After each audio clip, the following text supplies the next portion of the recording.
Bonjour à tous et bienvenue dans cette nouvelle vidéo de méditation biblique où l'on va continuer notre parcours dans l'évangile de Luc à raison d'une vidéo par semaine pendant les vacances. On réduit un petit peu le rythme mais on continue quand même.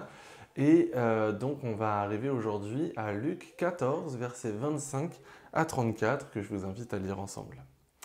Comme de grandes foules accompagnaient Jésus, il se retourna vers ceux qui le suivaient et leur dit: si quelqu'un vient à moi et n'est pas prêt à renoncer à son père, sa mère, sa femme, ses enfants, ses frères, ses sœurs, et même à sa propre vie, il ne peut être mon disciple. Celui qui ne porte pas sa croix et qui ne me suit pas ne peut être mon disciple.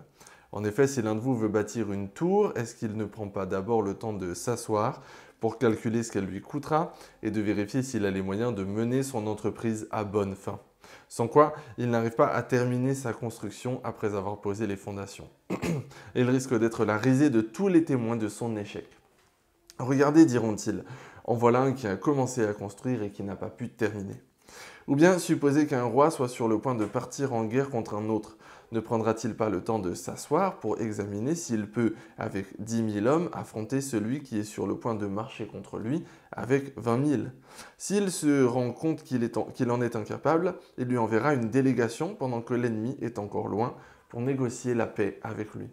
Il en est de même pour vous. Celui qui n'est pas prêt à abandonner tout ce qu'il possède ne peut être mon disciple. Les paroles de Jésus dans ce passage, elles sont assez fortes, elles sont même radicales en fait.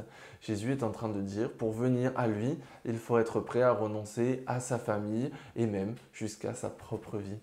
Cette affirmation, elle peut nous surprendre parce qu'en fait, on est nombreux à avoir choisi de suivre Jésus sans avoir renoncé à toutes ces choses, sans les avoir abandonnées. C'est mon cas et c'est peut-être le vôtre aussi. Mais en fait, ce que Jésus nous demande ici, ce n'est pas d'abandonner toutes ces choses, ce n'est pas de les lâcher de manière automatique et parfois peut-être irréfléchie. Ce qu'il nous demande, c'est d'être prêt à faire le choix si ce choix devait se poser entre lui et les autres, entre lui et d'autres choses. Ce qui est introduit ici par Jésus, en fait, c'est une échelle de priorité. Et les exemples que Jésus va choisir pour expliciter son propos, eux aussi, ils sont assez surprenants. Parce qu'il met en parallèle cette idée d'être prêt à abandonner ce que l'on a pour lui avec le fait de préparer correctement ce que l'on entreprend. En fait, si l'on veut s'engager à sa suite, la manière de préparer correctement cet engagement, c'est de s'interroger sur nos attaches, sur ce que l'on pourrait être prêt à abandonner pour lui. Et en fait, en nous présentant cet exemple, Jésus nous adresse aussi un avertissement. C'est comme s'il nous disait, vous voulez me suivre? Très bien. Mais préparez-vous bien et réfléchissez-y parce que cela pourrait vous coûter.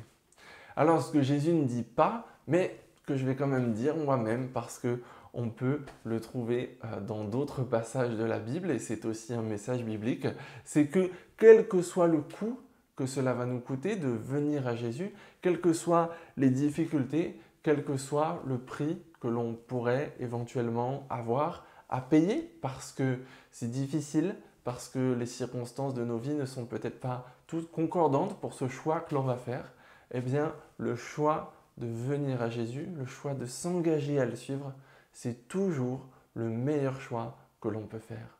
Alors ce choix, eh bien faisons-le si ce n'est pas encore fait, mais si on l'a déjà fait, c'est un choix qu'on est aussi appelé à renouveler chaque jour. Alors renouvelons ce choix chaque jour. Je vous souhaite une très bonne journée à la lumière de ce que ce texte nous dit et puis je vous dis à la semaine prochaine pour une nouvelle méditation.